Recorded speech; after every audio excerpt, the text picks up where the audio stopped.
Une note de plus reçoit aujourd'hui le pasteur Goulia de la Mission internationale de la Grande Moisson venant de Washington, D.C. Très heureux de vous accueillir, pasteur Goulia. Bienvenue chez nous. Comment ça va? Ça va très bien. On se retrouve bientôt dans une note de plus avec le pasteur Goulia.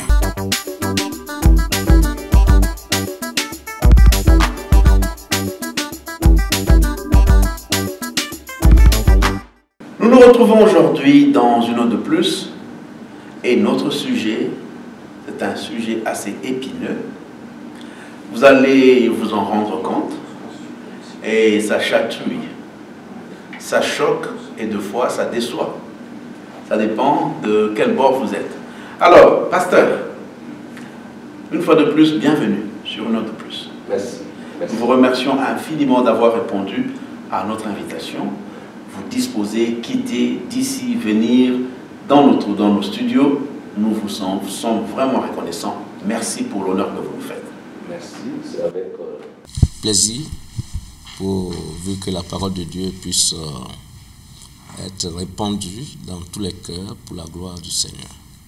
Et nous bénissons le studio, nous bénissons la télé également, qui m'accorde cette grâce d'être là avec vous. Alors, pasteur, notre sujet, c'est le chrétien, ou bien la chrétienté, avec le matérialisme. D'emblée, pasteur, quelle importance doit occuper les possessions matérielles dans le cœur, je dis bien, du chrétien? Merci beaucoup. C'est vrai, comme vous venez de le dire, c'est une question un peu épineuse. Mais ce que je voulais simplement dire, quand on parle du cœur du chrétien, il faut revenir déjà à Ézéchiel. Le cœur du chrétien, c'est le nouveau cœur que Dieu a donné, dans lequel il a mis son esprit. Donc ce cœur-là est complètement nouveau. Il n'y a pas de matérialisme dans ce cœur. Ça, c'est la première des choses que je voulais dire. Alors dites, en termes de pourcentage, quelle est la place du matérialisme dans le cœur du chrétien qui a un cœur nouveau? Celui qui a un cœur nouveau, comme Jésus pouvait le dire en donnant cette parabole de la semence, du semeur, le cœur nouveau ne peut pas avoir de la place pour le matérialisme, parce que le matérialisme va étouffer ce cœur-là. Vous voyez? Donc, c'est pour ça que je vous ai répondu directement pour dire que le cœur nouveau est un cœur qui est là pour le royaume de Dieu, qui doit s'intéresser à tout ce qui est du ciel. Le matérialisme n'a pas de place. Merci d'être si direct, pasteur. Donc, il n'y a pas d'équivoque. On est parti sur de bonnes bases. Pas de place. Pas de place pour le matérialisme. Pourcentage 0. Voilà. Justement, on va lire les versets bibliques tout à l'heure. Ok. Alors, pasteur, quelle est l'attitude que doit avoir le chrétien avec un cœur nouveau que la parole a édicté à ce chrétien-là? L'attitude du chrétien, c'est justement d'abord savoir qu'il est appelé à annoncer la parole, à représenter Jésus sur cette terre. Alors qu'on sait très bien, quand le Seigneur était ici, rien ne lui a manqué. Parce qu'il était rempli de l'Esprit et il avait l'intérêt pour le royaume de Dieu. Alors, le chrétien doit d'abord, la première des choses qu'il doit savoir, qu'il est le représentant du Seigneur sur cette terre. Or, comme le Seigneur est le créateur de tout, la source de l'or et de l'argent, il n'a pas à s'inquiéter sur le problème de l'argent, sur le problème du matériel. Parce que le royaume de Dieu est plus riche que le royaume qui est sur cette terre. Alors cette attitude qu'il doit avoir, il doit avoir une attitude de dépendance du Seigneur, du Saint-Esprit, et le reste lui sera accordé sans problème. la dépendance totale au Saint-Esprit. Ça me pousse à ouvrir une petite parenthèse là-dessus. Le Saint-Esprit agit-il selon les nationalités, selon le contexte social? Pouvez-vous nous dire quelque chose là-dessus, pasteur? C'est une parenthèse.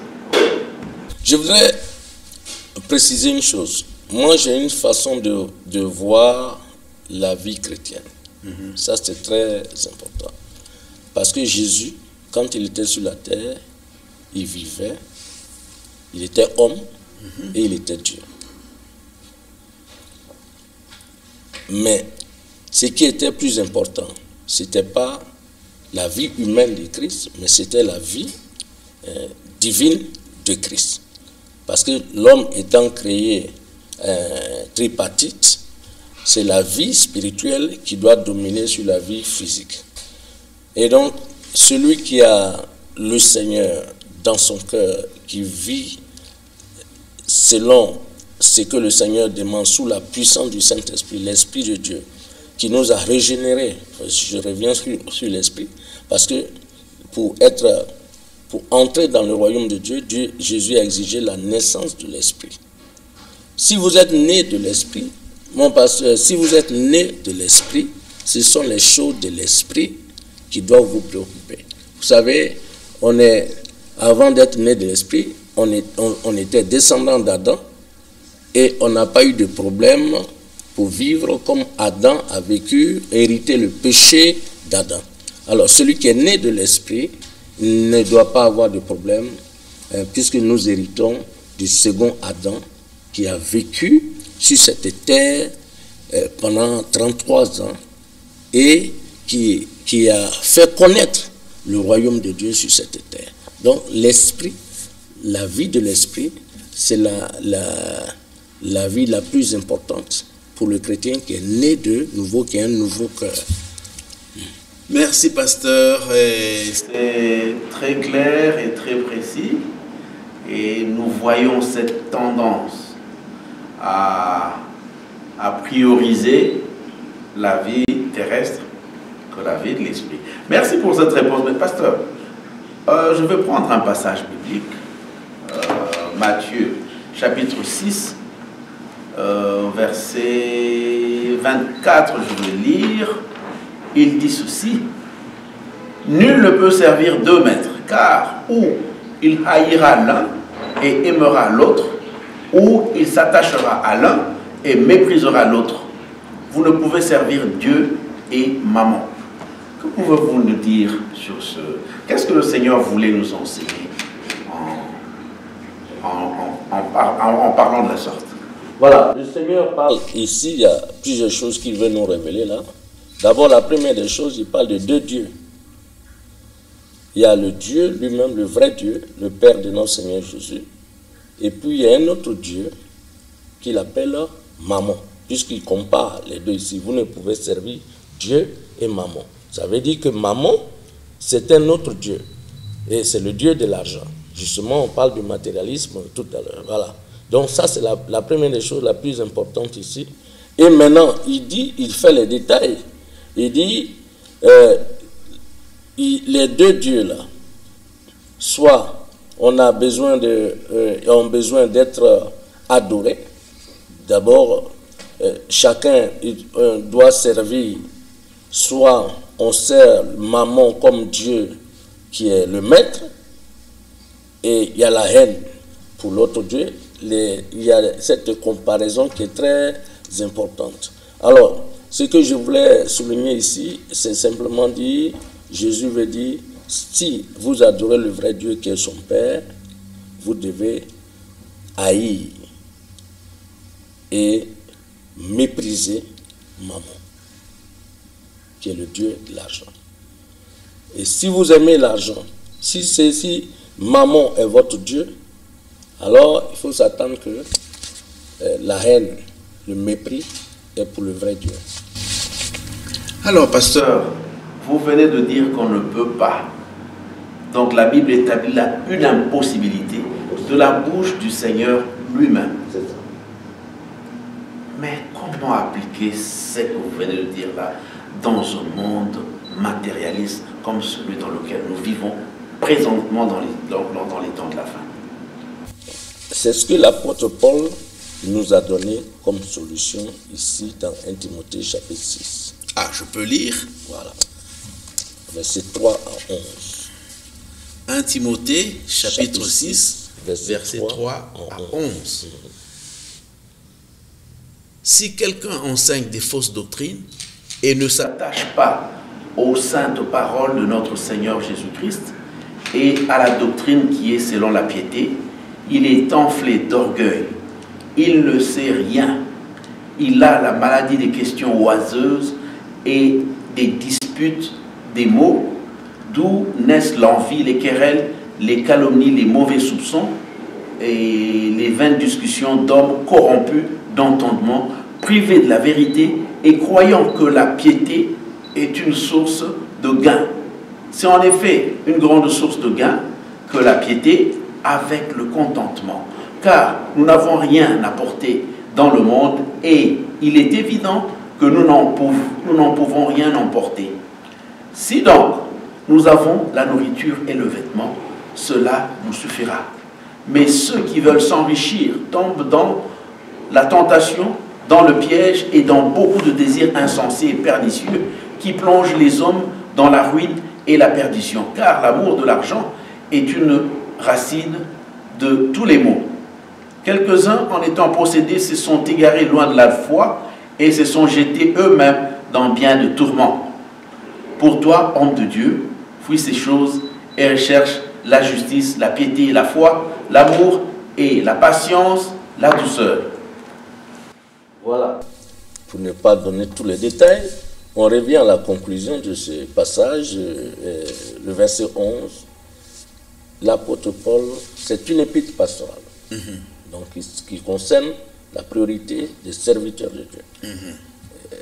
Parce que toutes ces raisons, tous ces sujets dont on parle touchent d'abord les leaders spirituels.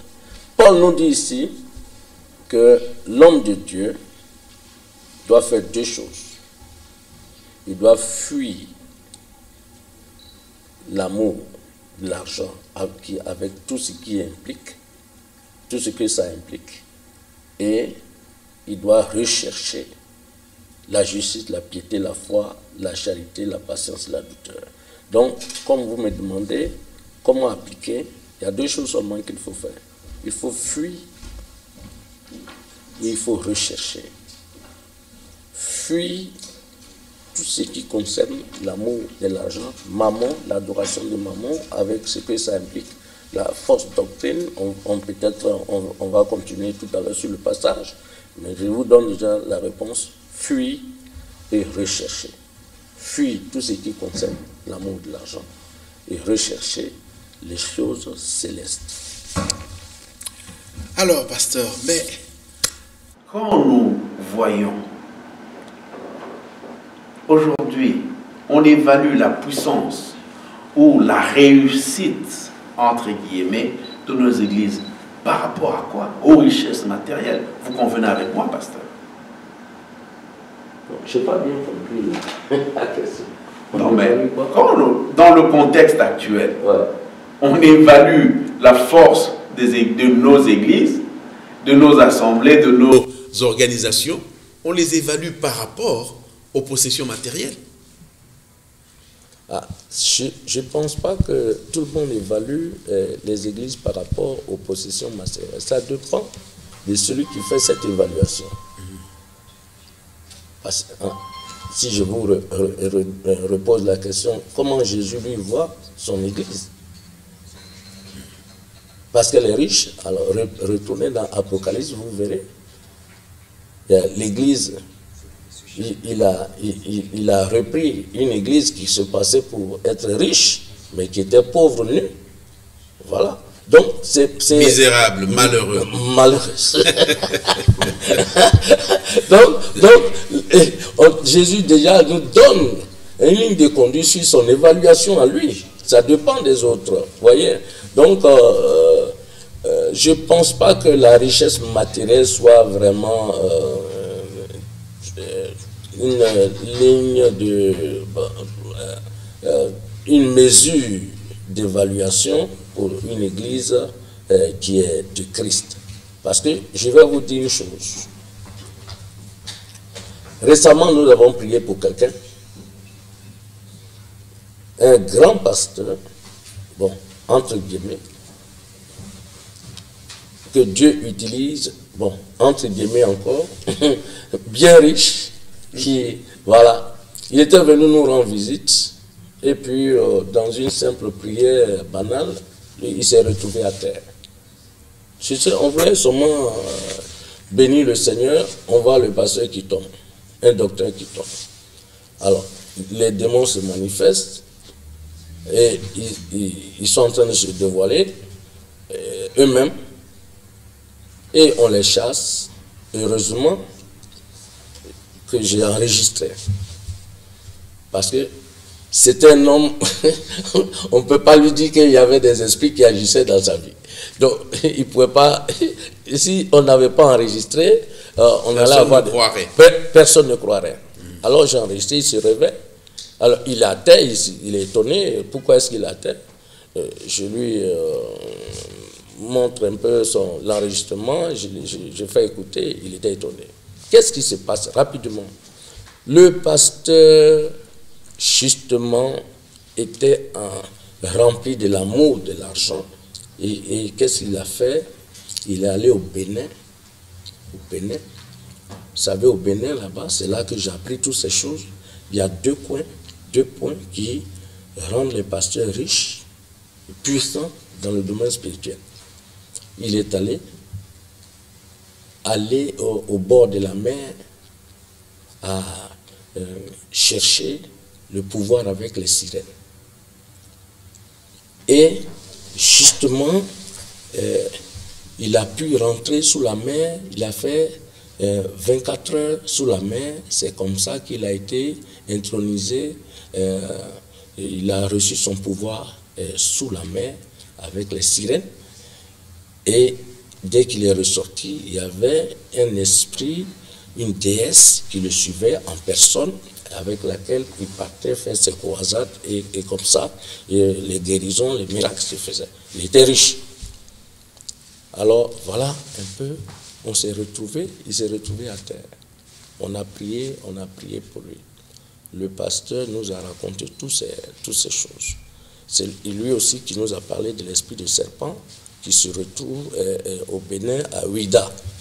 Parce qu'il y a Cotonou, il y a le côté de la mer, ceux qui ont peur des sirènes vont à Ouida pour recevoir les serpents, l'esprit de divination.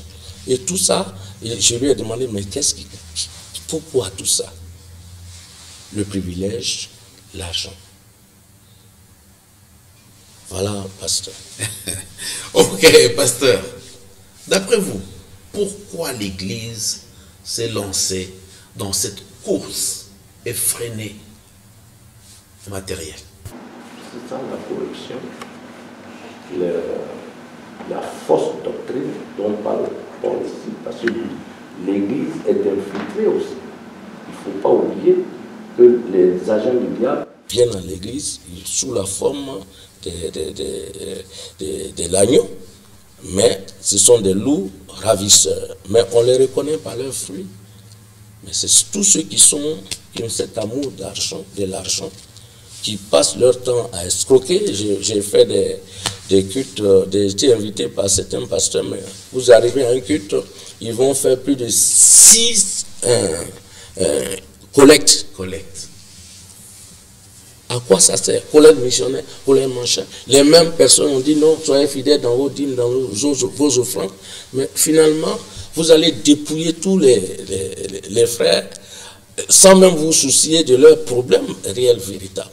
Donc, qu'est-ce qui se passe? C'est ça, la fausse doctrine. Les faux docteurs qui, justement, utilisent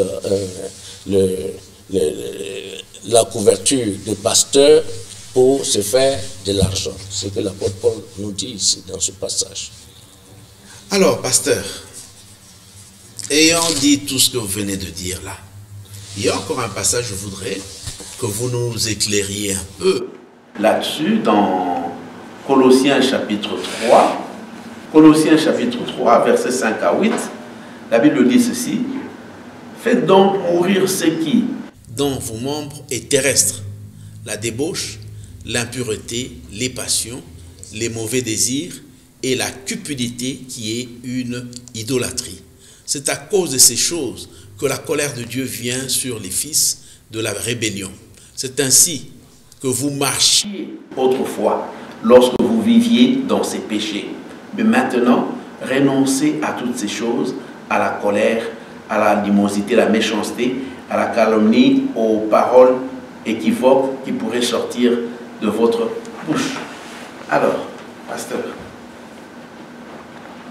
je ne peux pas mettre ensemble quelqu'un qui se dit enfant de Dieu et on cite la cupidité comme l'idolâtrie. Alors, dites-moi, pasteur, que dites-vous, enfin, qu'est-ce que vous dites à ce propos? Merci, pasteur. Bon, ce passage, on a pris le verset 5, mais si nous partons du verset 1, l'apôtre Paul est en train de nous parler de ceux qui sont ressuscités avec Christ. Si vous êtes ressuscité avec Christ, cherchez les choses d'en haut et non celles qui sont sur la terre. Voilà. Et l'apôtre Paul a donné le détail. Pourquoi chercher les choses d'en haut? Parce que vous êtes mort, votre vie est cachée avec Christ en Dieu. Quand Christ, votre vie paraîtra, vous paraîtrez aussi avec lui dans la gloire. Et c'est comme ça que maintenant, après, il nous dit ici, à partir du verset 5, faites donc mourir, puisque c'est pourquoi il a ajouté le donc. Ce qui veut dire simplement, il faut tuer, c'est-à-dire, il faut vivre une vie de résurrection. Parce que la vie chrétienne est en plusieurs parties. Il y a la vie de la naissance, la naissance et la mort, il y a la résurrection, il y a l'ascension.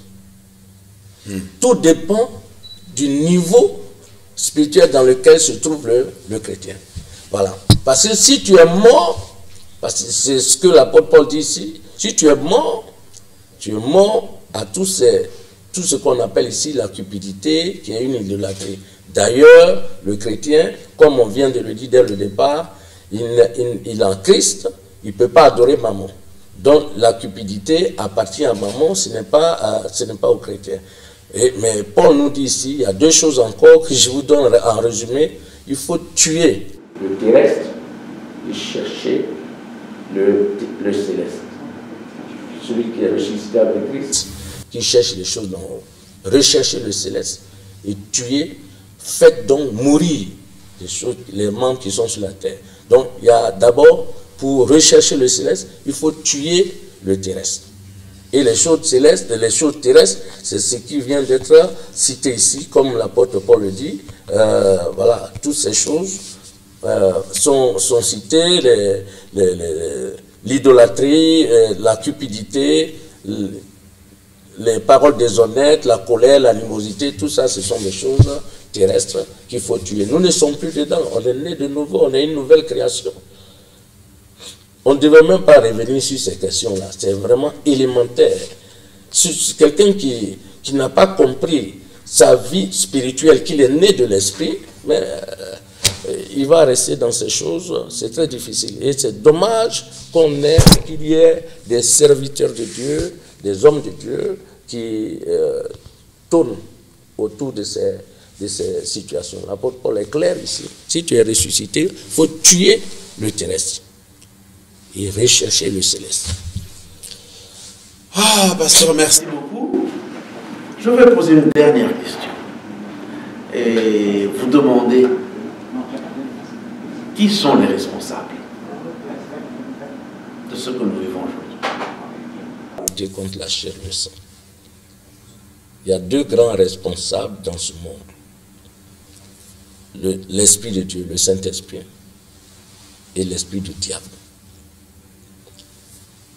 Alors, celui qui est pour l'Esprit de Dieu, qui se laisse conduire par l'Esprit de Dieu, ne pourra pas se mettre sous le joug de cet amour d'argent, la cupidité, toutes ces choses. Mais celui qui se soumet à l'esprit du diable, va être alors sous l'esclavage de la cupidité, de l'amour, de l'argent. Donc en fait, le responsable, si c'est de ce côté-là, le responsable, moi je vois le diable d'abord. Ensuite, sont des faux docteurs, des faux pasteurs qui ont été infiltrés dans le milieu chrétien, qui sont aussi des agents de l'ennemi, qui viennent escroquer, tourmenter, oppresser, pervertir les voies de Dieu, comme Elimas, il est dit dans Actes chapitre 12, ce sorcier qui était venu, qui voulait pervertir les voies de Dieu, voilà, qui a été frappé par l'aveuglement. Vous avez quelques pistes de solutions dans tout ça? Oui, bon, les pistes de solutions, la première des choses, il faut naître de nouveau. Il faut vraiment naître de nouveau, être né de l'esprit. La seconde des choses, il faut chercher à marcher par l'esprit. Parce que la nouvelle naissance, c'est la naissance de l'esprit. Il faut marcher par l'esprit, en se soumettant à l'esprit de Dieu. Être conscient qu'on a un nouveau cœur que Dieu nous a donné. Et ce nouveau cœur-là, Dieu a mis un nouvel esprit et dans lequel il a mis son esprit. Donc, nous devons connaître notre position spirituelle. Et ça va nous amener à mieux contrôler notre vie, à se laisser diriger par le Saint-Esprit et fuir tout ce que le diable met en œuvre dans l'Église aujourd'hui, qui pervertit les voies de Dieu. Merci beaucoup, pasteur Goulia. Merci de tout cœur. Et je pense que nous avons tous été éclairés. Il n'y a pas d'équivoque, ou bien on sert maman, ou bien on sert Dieu. Et quand on se laisse entraîner par la philosophie des fausses doctrines, il est tout à fait normal que de mauvais désirs naissent dans nos cœurs et que nous nous lancions dans la poursuite effrénée des biens matériels. Nul ne peut servir deux maîtres. C'était là une note de plus. Merci de nous avoir suivis. Pasteur, merci et soyez-en sûrs. Et je crois que votre disponibilité doit nous être accordée si nous avons besoin de vous. Merci. Que Dieu vous bénisse. La prochaine dans une note de plus. Merci.